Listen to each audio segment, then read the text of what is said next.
ಓಂ ಶಾಂತಿ. ಮುರುಳಿ ದಿನಾಂಕ 13/2/2019. ಶಿವ್ ಭಗವಾನ್ ವಾಚ್. ಮಧುರ ಮಕ್ಕಳೇ, ಸದಾ ತಂದೆಯ ನೆನಪಿನ ಚಿಂತನೆಯಲ್ಲೇ ಇರಿ ಮತ್ತು ಜ್ಞಾನದ ಬಗ್ಗೆ ವಿಚಾರ ಸಾಗರ ಮಂಥನ ಮಾಡಿ. ಆಗ ಜ್ಞಾನದ ಹೊಸ ಹೊಸ ಪಾಯಿಂಟ್ಸ್ ಪ್ರಾಪ್ತಿಯಾಗುತ್ತದೆ ಮತ್ತು ನೀವು ಖುಷಿಯಲ್ಲಿ ಇರುತ್ತೀರಾ. ಪ್ರಶ್ನೆ: ಈ ನಾಟಕದಲ್ಲಿ ಬಹಳ ದೊಡ್ಡ ಚಮತ್ಕಾರ ಯಾರದ್ದಾಗಿದೆ ಮತ್ತು ಏಕೆ?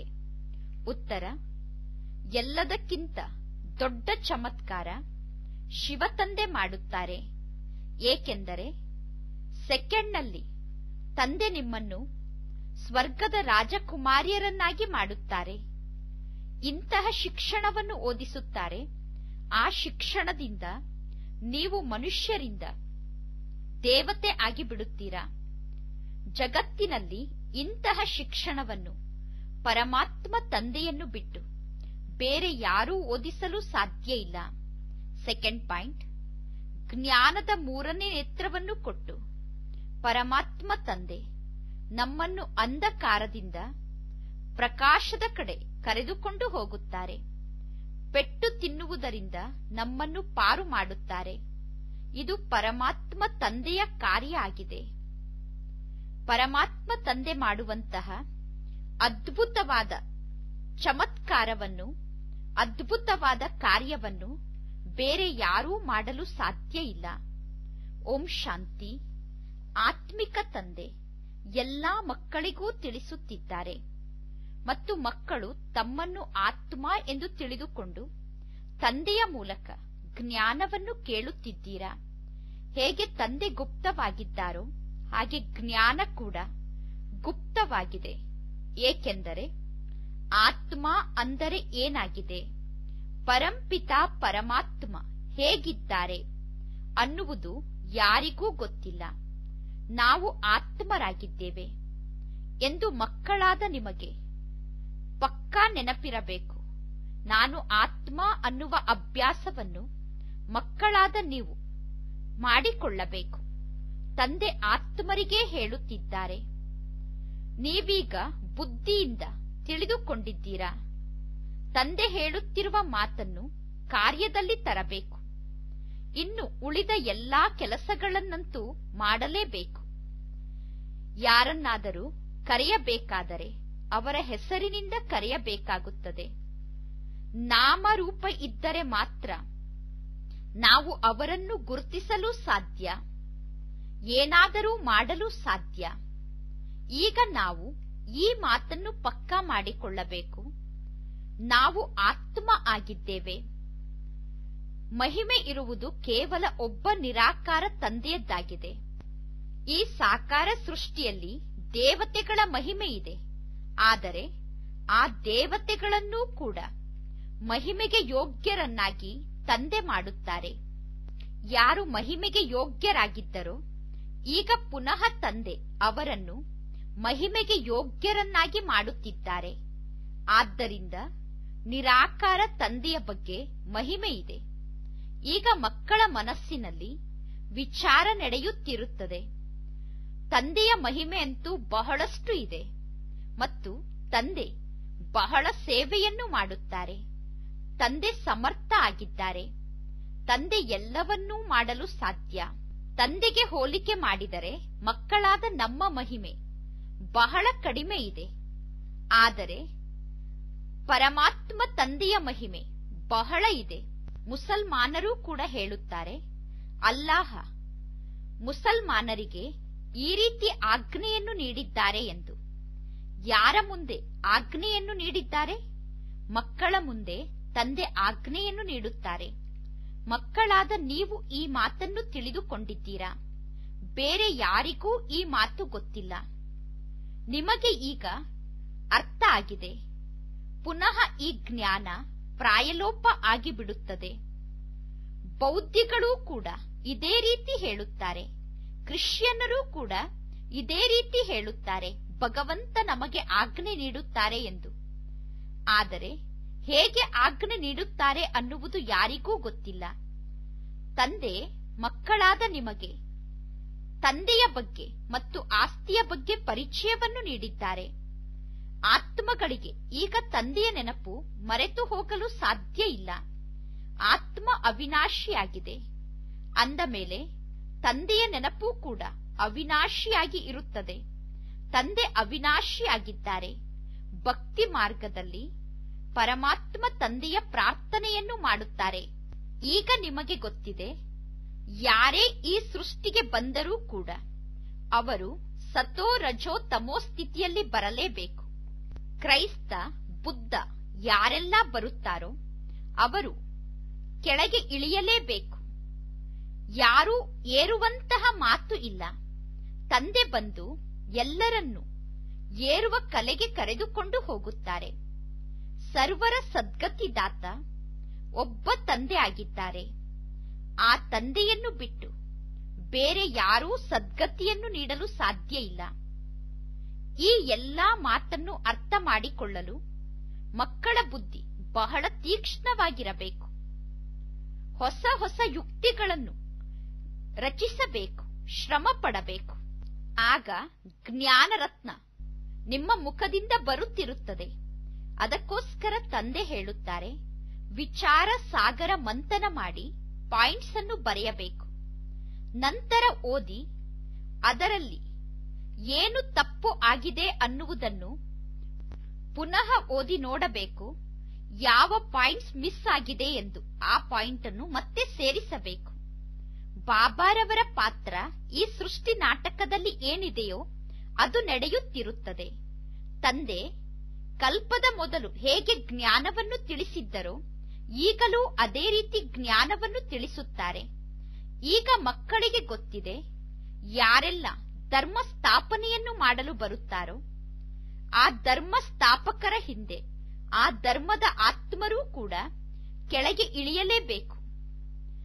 ಅವರೇ ಕೆಳಗೆ ಬಂದ ಮೇಲೆ ಎಲ್ಲರನ್ನೂ ಅವರು ಮೇಲೆ ಕರೆದುಕೊಂಡು ಹೋಗುವುದು ಹೇಗೆ? ಏಣಿಯನ್ನಂತೂ ಎಲ್ಲರೂ ಇಳಿಯಲೇಬೇಕು. ಮೊದಲು ಸುಖ ಇರುತ್ತದೆ, ನಂತರ ದುಃಖ. ಈ ನಾಟಕ ಬಹಳ ಸುಂದರವಾಗಿ ಮಾಡಲ್ಪಟ್ಟಿದೆ. ವಿಚಾರ ಸಾಗರ ಮಂಥನವನ್ನು ನೀವೀಗ ಅವಶ್ಯವಾಗಿ ಮಾಡಬೇಕು. ಬೇರೆ ಯಾವ ಧರ್ಮ ಸ್ಥಾಪಕರು ಸದ್ಗತಿಯನ್ನು ನೀಡಲು ಬರುವುದಿಲ್ಲ. ಅವರು ಧರ್ಮ ಸ್ಥಾಪನೆಯನ್ನು ಮಾಡಲು ಬರುತ್ತಾರೆ. ಜ್ಞಾನದ ಸಾಗರ ಒಬ್ಬ ತಂದೆ ಆಗಿದ್ದಾರೆ. ತಂದೆಯನ್ನು ಬಿಟ್ಟು ಬೇರೆ ಯಾರಲ್ಲೂ ಜ್ಞಾನ ಇಲ್ಲ. ಈ ನಾಟಕ ಸುಖ ಮತ್ತು ದುಃಖದ ಆಟ ಸರ್ವರಿಗೋಸ್ಕರ ಮಾಡಲ್ಪಟ್ಟಿದೆ.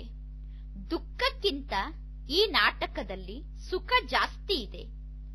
ನಾಟಕದಲ್ಲಿ ಯಾರು ಪಾತ್ರವನ್ನು ಅಭಿನಯ ಮಾಡುತ್ತಾರೋ ಅವರು ಅವಶ್ಯವಾಗಿ ಸುಖವನ್ನು ಅನುಭವ ಮಾಡಬೇಕು.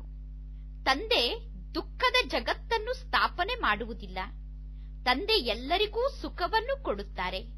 ವಿಶ್ವದಲ್ಲಿ ಶಾಂತಿ ಸ್ಥಾಪನೆ ಆಗುತ್ತದೆ. ದುಃಖಧಾಮದಲ್ಲಿ ಶಾಂತಿ ಇರಲು ಸಾಧ್ಯ ಇಲ್ಲ. ಶಾಂತಿಧಾಮಕ್ಕೆ ನಾವು ಯಾವಾಗ ವಾಪಸ್ ಹೋಗುತ್ತೇವೋ ಆಗ ನಮಗೆ ಶಾಂತಿ ಸಿಗುತ್ತದೆ. ತಂದೆ ಕುಳಿತು ತಿಳಿಸುತ್ತಾರೆ, ನಾವು ಶಿವತಂದೆಯ ಜೊತೆಗಿದ್ದೇವೆ ಅನ್ನುವ ಮಾತನ್ನು ನೀವು ಎಂದೂ ಮರೆಯಬಾರದು. ಬಾಬಾ ಬಂದಿದ್ದಾರೆ ನಮ್ಮನ್ನು ಅಸುರರಿಂದ ದೇವತೆಯನ್ನಾಗಿ ಮಾಡುವುದಕ್ಕೋಸ್ಕರ. ಯಾವಾಗ ದೇವತೆಗಳು ಸದ್ಗತಿಯಲ್ಲಿ ಇರುತ್ತಾರೋ ಆಗ ಉಳಿದ ಎಲ್ಲಾ ಆತ್ಮರು ಮುಕ್ತಿಯಲ್ಲಿ ಇರುತ್ತಾರೆ. ನಾಟಕದಲ್ಲಿ ಬೇಹದ್ದಿನ ತಂದೆ ಬಹಳ ದೊಡ್ಡ ಚಮತ್ಕಾರವನ್ನು ಮಾಡುತ್ತಾರೆ. ನಮ್ಮನ್ನು ಸ್ವರ್ಗದ ರಾಜಕುಮಾರಿಯರನ್ನಾಗಿ ಮಾಡುತ್ತಾರೆ. ಶಿಕ್ಷಣದಿಂದ ನೀವು ದೇವತೆಗಳಾಗುತ್ತೀರಾ. ಭಕ್ತಿ ಮಾರ್ಗದಲ್ಲಿ ಏನನ್ನೂ ಕೂಡ ಭಕ್ತರು ತಿಳಿದುಕೊಂಡಿರುವುದಿಲ್ಲ. ಕೇವಲ ಮಾಲೆಯನ್ನು ಜಪ ಮಾಡುತ್ತಿರುತ್ತಾರೆ. ಕೆಲವರು ಹನುಮಂತನನ್ನು ನೆನಪು ಮಾಡುತ್ತಾರೆ, ಇನ್ನು ಕೆಲವರು ಅನ್ಯ ದೇವತೆಗಳನ್ನು ನೆನಪು ಮಾಡುತ್ತಾರೆ. ಅವರನ್ನು ನೆನಪು ಮಾಡುವುದರಿಂದ ಏನು ಲಾಭ? ತಂದೆ ತಿಳಿಸುತ್ತಾರೆ, ಮಹಾರಥಿಗಳು ಎಂದು ಯಾರಿಗೆ ಕರೆಯುತ್ತಾರೆ ಅಂದರೆ ಯಾರು ಆನೆಯ ಮೇಲೆ ಕುಳಿತು ಸವಾರಿಯನ್ನು ಮಾಡುತ್ತಾರೋ ಅವರು ಮಹಾರಥಿಗಳು. ಈ ಎಲ್ಲಾ ಮಾತನ್ನು ತಂದೆ ತಿಳಿಸುತ್ತಾರೆ. ದೊಡ್ಡ ದೊಡ್ಡ ವ್ಯಕ್ತಿಗಳು ಎಲ್ಲಿಗಾದರೂ ಹೋದರೆ ಅಲ್ಲಿ ಅವರಿಗೆ ಜನ ಎಷ್ಟೊಂದು ಸತ್ಕಾರವನ್ನು ಮಾಡುತ್ತಾರೆ. ನೀವು ಅನ್ಯರಿಗೆ ಸತ್ಕಾರವನ್ನು ಮಾಡುವುದಿಲ್ಲ. ನೀವು ತಿಳಿದುಕೊಂಡಿದ್ದೀರಾ, ಈ ಸಮಯದಲ್ಲಿ ಸಂಪೂರ್ಣ ವೃಕ್ಷ ಜಡ್ಜಡೀಭೂತ ಸ್ಥಿತಿಯಲ್ಲಿದೆ. ಎಲ್ಲರೂ ವಿಕಾರದಿಂದ ಜನ್ಮವನ್ನು ಪಡೆದುಕೊಂಡಿದ್ದಾರೆ. ಈಗ ನಿಮಗೆ ಅನುಭವ ಆಗುತ್ತಾ ಇದೆ. ಸತ್ಯುಗದಲ್ಲಿ ಈ ಮಾತು ಇರುವುದಿಲ್ಲ. ತಂದೆ ತಿಳಿಸುತ್ತಾರೆ, ನಾನು ನಿಮ್ಮನ್ನು ಪದುಮಾ ಪದಂಪತಿಯನ್ನಾಗಿ ಮಾಡುತ್ತೇನೆ. ಸುಧಾಮ ಪದಂಪತಿ ಆದ ಎಂದು ತೋರಿಸುತ್ತಾರೆ. ಎಲ್ಲರೂ ತಮಗಾಗಿಯೇ ಮಾಡಿಕೊಳ್ಳುತ್ತಿದ್ದೀರಾ. ತಂದೆ ಹೇಳುತ್ತಾರೆ, ಈ ಶಿಕ್ಷಣದಿಂದ ನೀವು ಎಷ್ಟು ಶ್ರೇಷ್ಠ ಆಗುತ್ತೀರಾ. ಆ ಗೀತೆಯನ್ನು ಎಲ್ಲರೂ ಕೇಳುತ್ತಾರೆ ಮತ್ತು ಓದುತ್ತಾರೆ. ಈ ಬ್ರಹ್ಮ ಕೂಡ ಭಗವದ್ಗೀತೆಯನ್ನು ಓದುತ್ತಿದ್ದರು. ಆದರೆ ತಂದೆ ಯಾವಾಗ ಜ್ಞಾನವನ್ನು ತಿಳಿಸಿದರೋ ಆಗ ಇವರಿಗೂ ಕೂಡ ಆಶ್ಚರ್ಯ ಆಯಿತು. ತಂದೆ ಗೀತಾ ಜ್ಞಾನವನ್ನು ನೀಡಿ ಸದ್ಗತಿಯನ್ನು ನೀಡಿದರು. ತಂದೆಯ ಗೀತೆಯಿಂದ ಸದ್ಗತಿ ಪ್ರಾಪ್ತಿಯಾಗುತ್ತದೆ. ಮನುಷ್ಯರು ಶಾಸ್ತ್ರದಲ್ಲಿ ಏನೆಲ್ಲ ಬರೆದಿದ್ದಾರೆ, ಅಲ್ಲಾಹ ಭಗವಂತ ಈ ರೀತಿ ಹೇಳುತ್ತಾರೆ ಎಂದು ಹೇಳುತ್ತಾರೆ. ಆದರೆ ಅಲ್ಲಾಹ ಯಾರು ಅನ್ನುವುದನ್ನು ತಿಳಿದುಕೊಂಡಿಲ್ಲ. ದೇವಿ ದೇವತಾ ಧರ್ಮದವರೇ ಭಗವಂತನನ್ನು ಅರ್ಥ ಮಾಡಿಕೊಂಡಿಲ್ಲ. ಅಂದ ಮೇಲೆ ನಂತರ ಬರುವವರು ಹೇಗೆ ತಂದೆಯನ್ನು ತಿಳಿದುಕೊಳ್ಳಲು ಸಾಧ್ಯ? ಸರ್ವಶಾಸ್ತ್ರಮಯಿ ಶಿರೋಮಣಿ ಗೀತೆಯಲ್ಲೇ ತಪ್ಪನ್ನು ಮಾಡಿದ್ದಾರೆ. ಅಂದ ಮೇಲೆ ಉಳಿದ ಎಲ್ಲಾ ಶಾಸ್ತ್ರಗಳಲ್ಲೂ ಕೂಡ ತಪ್ಪಾಗಿದೆ. ತಂದೆ ಮಕ್ಕಳಿಗೆ ಏನನ್ನು ಈಗ ತಿಳಿಸುತ್ತಿದ್ದಾರೋ ಆ ಎಲ್ಲಾ ಜ್ಞಾನ ಪುನಃ ಪ್ರಾಯಲೋಪ ಆಗಿಬಿಡುತ್ತದೆ. ಈಗ ನೀವು ತಂದೆಯಿಂದ ಜ್ಞಾನವನ್ನು ಪ್ರಾಪ್ತಿ ಮಾಡಿಕೊಂಡು ದೇವತೆ ಆಗುತ್ತೀರಾ. ಹಳೆಯ ಜಗತ್ತಿನ ಲೆಕ್ಕಾಚಾರವನ್ನು ಇಲ್ಲಿಯೇ ಸಮಾಪ್ತಿ ಮಾಡಿಕೊಳ್ಳಬೇಕು. ಈಗ ಆತ್ಮರಾದ ನೀವು ಪವಿತ್ರರಾಗುತ್ತೀರಾ. ನೀವೀಗ ನಿಮ್ಮ ಎಲ್ಲಾ ಹಳೆಯ ಲೆಕ್ಕಾಚಾರವನ್ನು ಚುಕ್ತ ಮಾಡಿಕೊಂಡು ಪುನಃ ಪವಿತ್ರ ಆತ್ಮರಾಗುತ್ತೀರಾ. ಬ್ರಹ್ಮ ತಂದೆಯದ್ದೂ ಕೂಡ ಏನೆಲ್ಲ ಲೆಕ್ಕಾಚಾರ ಇತ್ತೋ ಅದು ಕೂಡ ಈಗ ಚುಕ್ತ ಆಗುತ್ತಾ ಇದೆ. ನಾವೀಗ ಸತ್ಯುಗದಲ್ಲಿ ಮೊದಲು ಬರುತ್ತೇವೆ. ಈ ಕಲ್ಪದಲ್ಲಿ ಮೊದಲು ಬರುತ್ತೇವೆ ಅಂದ ಮೇಲೆ ಪ್ರತಿ ಕಲ್ಪದಲ್ಲೂ ಕೂಡ ನಾವು ಸತ್ಯುಗದಲ್ಲಿ ಮೊದಲೇ ಬರುತ್ತೇವೆ. ಉಳಿದ ಎಲ್ಲಾ ಆತ್ಮರು ಶಿಕ್ಷೆಯನ್ನು ಅನುಭವ ಮಾಡಿ ವಾಪಸ್ ಹೋಗುತ್ತಾರೆ. ಉಳಿದವರು ಶಿಕ್ಷೆಯನ್ನು ಅನುಭವ ಮಾಡಿ ತಮ್ಮ ಲೆಕ್ಕಾಚಾರವನ್ನು ಚುಕ್ತ ಮಾಡಿಕೊಳ್ಳುತ್ತಾರೆ. ನೀವೀಗ ಈ ಮಾತಿನ ವಿಸ್ತಾರಕ್ಕೆ ಹೋಗಬೇಡಿ. ಮೊಟ್ಟ ಮೊದಲು ನಿಶ್ಚಯ ಮಾಡಿಕೊಳ್ಳಿ, ಸರ್ವರ ಸದ್ಗತಿದಾತ ಒಬ್ಬ ತಂದೆ ಆಗಿದ್ದಾರೆ. ಪರಮಾತ್ಮ ತಂದೆ ಶಿಕ್ಷಕ, ಗುರು ಮತ್ತು ತಂದೆ ಆಗಿದ್ದಾರೆ. ಅವರು ಅಶರೀರಿ ಆಗಿದ್ದಾರೆ. ಪರಮಾತ್ಮ ತಂದೆಯಲ್ಲಿ ಸಂಪೂರ್ಣ ಜ್ಞಾನ ಇದೆ. ಅವರು ಜ್ಞಾನದ ಸಾಗರ, ಸುಖದ ಸಾಗರ ಆಗಿದ್ದಾರೆ. ತಂದೆಗೆ ಎಷ್ಟೊಂದು ಮಹಿಮೆ ಇದೆ. ಅವರೂ ಕೂಡ ಆತ್ಮ ಆಗಿದ್ದಾರೆ. ಪರಮಾತ್ಮ ತಂದೆ ಬಂದು ಈ ಬ್ರಹ್ಮನ ಶರೀರದಲ್ಲಿ ಪ್ರವೇಶ ಮಾಡುತ್ತಾರೆ. ಪರಂಪಿತ ಪರಮಾತ್ಮ ತಂದೆಯನ್ನು ಬಿಟ್ಟು ಬೇರೆ ಯಾವ ಆತ್ಮರ ಮಹಿಮೆಯನ್ನು ನಾವೀಗ ಮಾಡಲು ಸಾಧ್ಯ ಇಲ್ಲ. ಉಳಿದ ಎಲ್ಲರದ್ದೂ ಕೂಡ ಶರೀರದ ಮಹಿಮೆ ನಡೆಯುತ್ತದೆ. ಪರಮಾತ್ಮ ತಂದೆಯದ್ದು ಆತ್ಮದ ಮಹಿಮೆ ನಡೆಯುತ್ತದೆ. ಅವರು ಸರ್ವಶ್ರೇಷ್ಠ ಆತ್ಮ ಆಗಿದ್ದಾರೆ. ಶರೀರ ಇಲ್ಲದೆ ಆತ್ಮದ ಮಹಿಮೆ ಕೇವಲ ನಿರಾಕಾರ ತಂದೆಯದ್ದು ಮಾತ್ರ ನಡೆಯುತ್ತದೆ. ಬೇರೆ ಯಾವ ಮನುಷ್ಯರದ್ದೂ ಕೂಡ ಕೇವಲ ಆತ್ಮದ ಮಹಿಮೆ ನಡೆಯುವುದಿಲ್ಲ. ಆತ್ಮದಲ್ಲಿ ಜ್ಞಾನದ ಸಂಸ್ಕಾರ ಇದೆ. ತಂದೆಯಲ್ಲಿ ಎಷ್ಟೊಂದು ಜ್ಞಾನದ ಸಂಸ್ಕಾರ ಇದೆ. ಪ್ರೀತಿಯ ಸಾಗರ, ಜ್ಞಾನದ ಸಾಗರ ಪರಮಾತ್ಮ ತಂದೆಯಾಗಿದ್ದಾರೆ. ಅದು ಪರಮಾತ್ಮ ತಂದೆಯ ಮಹಿಮೆ ಆಗಿದೆ. ಅದು ಬ್ರಹ್ಮ ತಂದೆಯ ಆತ್ಮದ ಮಹಿಮೆ ಅಲ್ಲ. ಪರಮಾತ್ಮ ತಂದೆಗಿರುವ ಮಹಿಮೆಯನ್ನು ಬೇರೆ ಯಾವ ಮನುಷ್ಯರಿಗೂ ಮಾಡಲು ಸಾಧ್ಯ ಇಲ್ಲ. ಜ್ಞಾನದ ಸಾಗರ, ಪ್ರೀತಿಯ ಸಾಗರ ಎಂದು ಕೃಷ್ಣನಿಗೂ ಕೂಡ ಮಹಿಮೆ ಮಾಡಲು ಸಾಧ್ಯ ಇಲ್ಲ. ಶ್ರೀಕೃಷ್ಣ ಸತ್ಯುಗದ ಮೊದಲನೇ ನಂಬರ್ನ ರಾಜಕುಮಾರ ಆಗಿದ್ದಾರೆ. ತಂದೆಯಲ್ಲಿ ಸಂಪೂರ್ಣ ಜ್ಞಾನ ಇದೆ. ತಂದೆ ಬಂದು ಮಕ್ಕಳಿಗೆ ಆಸ್ತಿಯನ್ನು ನೀಡುತ್ತಾರೆ. ಅದಕ್ಕೋಸ್ಕರ ತಂದೆಯ ಮಹಿಮೆಯನ್ನು ಗಾಯನ ಮಾಡಲಾಗುತ್ತದೆ. ಶಿವ ಜಯಂತಿ ವಜ್ರ ಸಮಾನ ಜಯಂತಿಯಾಗಿದೆ. ಧರ್ಮಸ್ಥಾಪಕರು ಯಾರೆಲ್ಲ ಬರುತ್ತಾರೋ ಅವರು ಬಂದು ಏನನ್ನು ಮಾಡುತ್ತಾರೆ ತಿಳಿದುಕೊಳ್ಳಿ. ಕ್ರೈಸ್ತ ಬಂದು ಅವರು ಏನು ಮಾಡಿದರು? ಕ್ರೈಸ್ತ ಬಂದಾಗ ಕ್ರಿಶ್ಚಿಯನ್ನರಂತೂ ಇರಲಿಲ್ಲ. ಅಂದ ಮೇಲೆ ಅವರು ಯಾರಿಗೆ ಜ್ಞಾನ ಕೊಡುತ್ತಾರೆ? ಕ್ರೈಸ್ತನ ಆತ್ಮ ಕೂಡ ಇದೇ ಸಂದೇಶವನ್ನು ನೀಡಿತು, ನಿಮ್ಮ ನಡತೆಯನ್ನು ಚೆನ್ನಾಗಿ ಇಟ್ಟುಕೊಳ್ಳಿ ಎಂದು.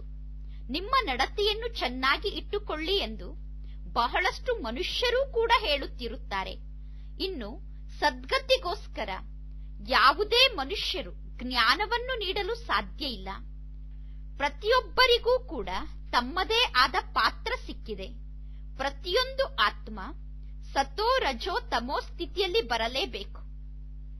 ಕ್ರೈಸ್ತ ಬಂದ ತಕ್ಷಣ ಕ್ರಿಶ್ಚಿಯನ್ನರು ಅವರ ಚರ್ಚನ್ನು ಹೇಗೆ ಕಟ್ಟಲು ಸಾಧ್ಯ?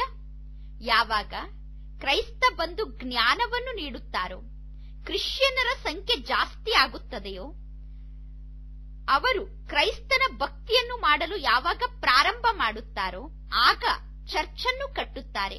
ಅವರಿಗೂ ಚರ್ಚ್ ಕಟ್ಟಲು ಬಹಳಷ್ಟು ಧನ ಬೇಕು, ಯುದ್ಧಕ್ಕೋಸ್ಕರ ಧನ ಬೇಕು. ಈಗ ತಂದೆ ತಿಳಿಸುತ್ತಾರೆ, ಇದು ಮನುಷ್ಯ ಸೃಷ್ಟಿಯ ವೃಕ್ಷ ಆಗಿದೆ.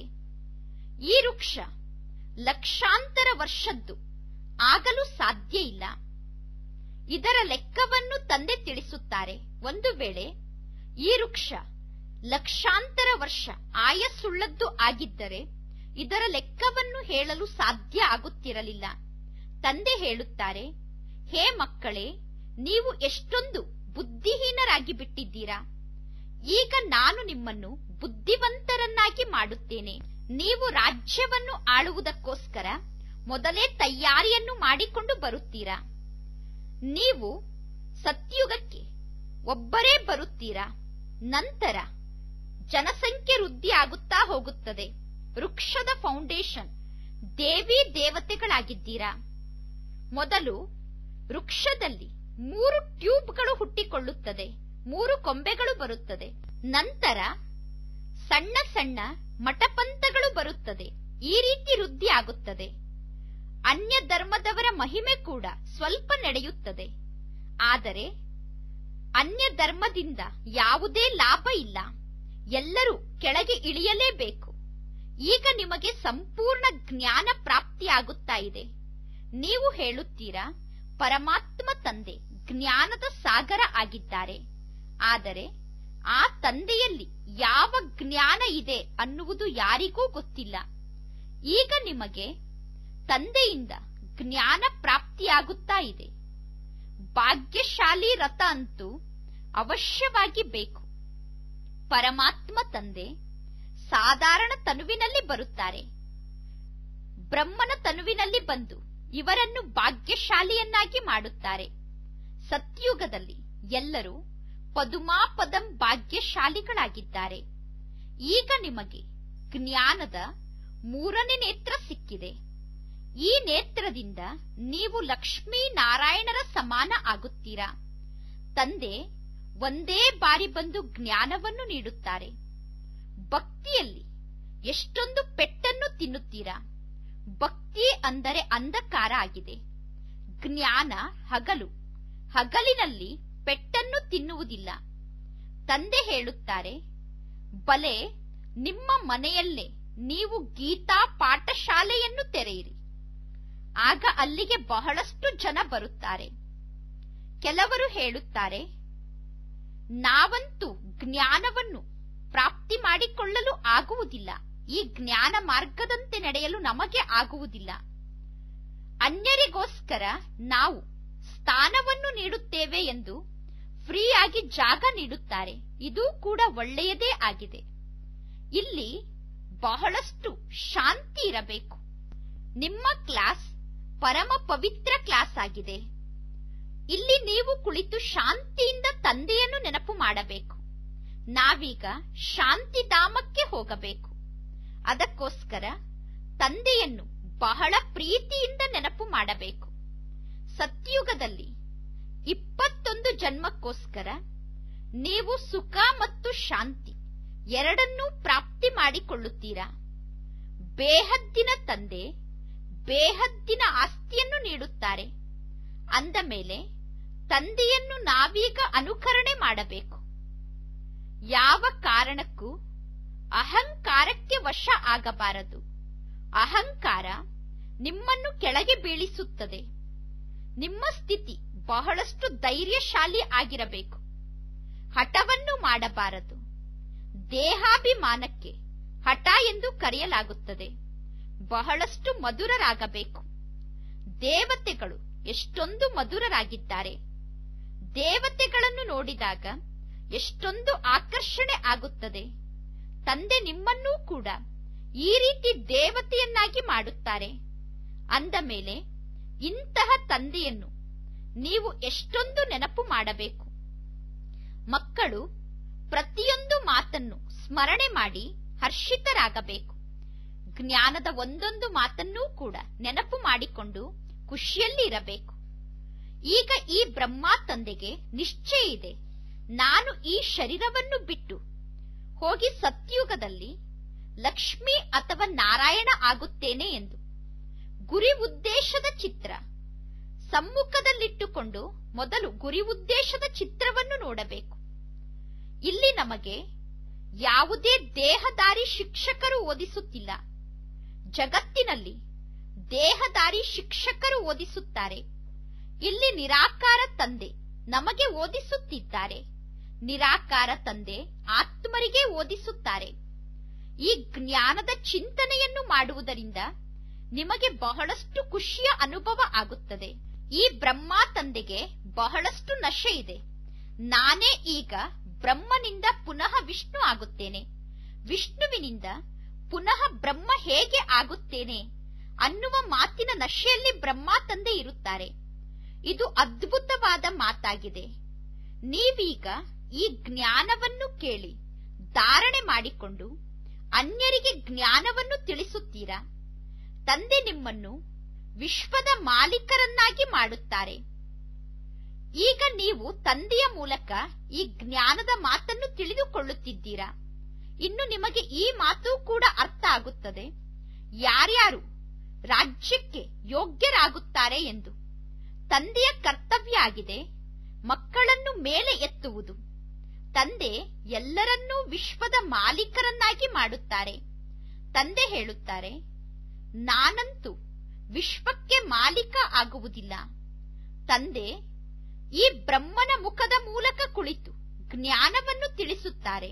ಒಂದು ವೇಳೆ ತಂದೆ ಮೇಲಿನಿಂದ ಆಕಾಶವಾಣಿಯನ್ನು ನುಡಿಸಿದ್ದರೆ ಅದರ ಅರ್ಥ ಯಾರಿಗೂ ಆಗುತ್ತಿರಲಿಲ್ಲ. ಸತ್ಯವಾದ ಆಕಾಶವಾಣಿ ಇದೇ ಆಗಿದೆ. ತಂದೆ ಮೇಲಿನಿಂದ ಬಂದು ಈ ಬ್ರಹ್ಮನ ಮುಖದ ಮೂಲಕ ಜ್ಞಾನವನ್ನು ತಿಳಿಸುತ್ತಾರೆ. ಗೌಮುಖದ ಮೂಲಕ ಜ್ಞಾನವನ್ನು ತಿಳಿಸುತ್ತಾರೆ. ಈ ಬ್ರಹ್ಮನ ಮುಖದ ಮೂಲಕ ಪರಮಾತ್ಮ ತಂದೆಯ ಜ್ಞಾನದ ವಾಣಿ ಹೊರಗೆ ಬರುತ್ತದೆ. ಈಗ ಮಕ್ಕಳಾದ ನೀವು ಬಹಳಷ್ಟು ಮಧುರರಾಗುತ್ತೀರಾ. ತಂದೆ ಹೇಳುತ್ತಾರೆ, ಇಂದು ಮಕ್ಕಳಿಗೆ ನಾನು ಪ್ರಸಾದವನ್ನು ತಿನ್ನಿಸುತ್ತೇನೆ ಎಂದು. ತಂದೆ ಹೇಳುತ್ತಾರೆ, ಇಂದು ಮಕ್ಕಳಿಗೆ ಟೋಲಿಯನ್ನು ಕೊಡಿ, ಪ್ರಸಾದವನ್ನು ತಿನ್ನಿಸಿ. ಮಕ್ಕಳು ಕೂಡ ಟೋಲಿಯ ಸಮಾನ ಮಧುರ ಮಕ್ಕಳಾಗಿದ್ದೀರಾ. ಒಳ್ಳೆಯ ಮಕ್ಕಳೇ ಎಂದು ತಂದೆ ಕರೆಯುತ್ತಾರೆ. ನಾವು ತಂದೆಗೆ ಮಕ್ಕಳೂ ಹೌದು, ನಾವು ಸೇವಾದಾರಿಗಳೂ ಹೌದು. ಬಾಬಾರವರಿಗೂ ಕೂಡ ಮಕ್ಕಳನ್ನು ನೋಡಿ ಬಹಳಷ್ಟು ಖುಷಿ ಆಗುತ್ತದೆ. ಮಕ್ಕಳಿಗೆ ಗೊತ್ತಿದೆ ಸಮಯ ಬಹಳ ಕಡಿಮೆ ಇದೆ. ಇಷ್ಟೆಲ್ಲಾ ಬಾಂಬ್ಸ್ಗಳನ್ನು ನಿರ್ಮಾಣ ಮಾಡುತ್ತಿದ್ದಾರೆ. ಆ ಬಾಂಬ್ಸ್ ಅನ್ನು ಸುಮ್ಮನೆ ಎಲ್ಲೋ ಒಂದು ಸ್ಥಾನದಲ್ಲಿ ಇಡಲು ಸಾಧ್ಯ ಇಲ್ಲ, ಎಲ್ಲೋ ಒಂದು ಸ್ಥಾನದಲ್ಲಿ ಹಾಕಲು ಸಾಧ್ಯ ಇಲ್ಲ. ಕಲ್ಪದ ಮೊದಲು ಏನಾಗಿತ್ತೋ ಈಗಲೂ ಅದೇ ಆಗುತ್ತದೆ. ಜನ ತಿಳಿದುಕೊಂಡಿದ್ದಾರೆ ವಿಶ್ವದಲ್ಲಿ ಶಾಂತಿ ಸ್ಥಾಪನೆ ಆಗುತ್ತದೆ ಎಂದು. ಆದರೆ ಆ ರೀತಿ ಆಗಲು ಸಾಧ್ಯ ಇಲ್ಲ.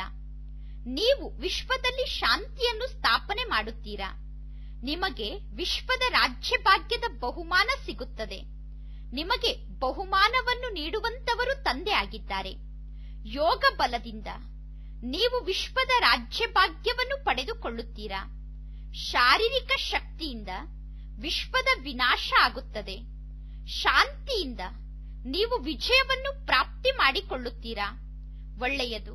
ಮಧುರಾತಿ ಮಧುರ ಅಗಲಿ ಹೋಗಿ ಮರಳಿ ಸಿಕ್ಕಿರುವ ಮಕ್ಕಳ ಪ್ರತಿ ಮಾತ್ಪಿತಾ ಬಾಪ್ತಾದರವರ ನೆನಪು, ಪ್ರೀತಿ ಹಾಗೂ ಸುಪ್ರಭಾತ. ಆತ್ಮಿಕ ಮಕ್ಕಳಿಗೆ ಆತ್ಮಿಕ ತಂದೆಯ ನಮಸ್ತೆ. ಆತ್ಮಿಕ ತಂದೆಗೆ ಆತ್ಮಿಕ ಮಕ್ಕಳ ನೆನಪು, ಪ್ರೀತಿ ಹಾಗೂ ನಮಸ್ತೆ ನಮಸ್ತೆ ನಮಸ್ತೆ. ಧಾರಣೆಗೋಸ್ಕರ ಮುಖ್ಯ ಸಾರ. ಫಸ್ಟ್ ಪಾಯಿಂಟ್, ನಿಮ್ಮ ಸ್ಥಿತಿಯನ್ನು ಬಹಳಷ್ಟು ಧೈರ್ಯಶಾಲಿಯಾಗಿ ಇಟ್ಟುಕೊಳ್ಳಬೇಕು. ತಂದೆಯನ್ನೇ ಅನುಕರಣೆ ಮಾಡಬೇಕು. ಯಾವುದೇ ಮಾತಿನ ಅಹಂಕಾರವನ್ನು ತೋರಿಸಬಾರದು. ದೇವತೆಗಳ ಸಮಾನ ಮಧುರರಾಗಬೇಕು. ಸೆಕೆಂಡ್ ಪಾಯಿಂಟ್, ಸದಾ ಹರ್ಷಿತರಾಗಿ ಇರುವುದಕ್ಕೋಸ್ಕರ ಜ್ಞಾನವನ್ನು ಸ್ಮರಣೆ ಮಾಡುತ್ತಿರಬೇಕು. ವಿಚಾರ ಸಾಗರ ಮಂಥನ ಮಾಡಬೇಕು. ನಾವು ಭಗವಂತನ ಮಕ್ಕಳಾಗಿದ್ದೇವೆ ಮತ್ತು ನಾವು ಸೇವಾದಾರಿಗಳಾಗಿದ್ದೇವೆ ಅನ್ನುವ ಸ್ಮೃತಿಯಲ್ಲಿ ಇದ್ದು ಸೇವೆಯಲ್ಲಿ ಸದಾ ತತ್ಪರರಾಗಿ ಇರಬೇಕು.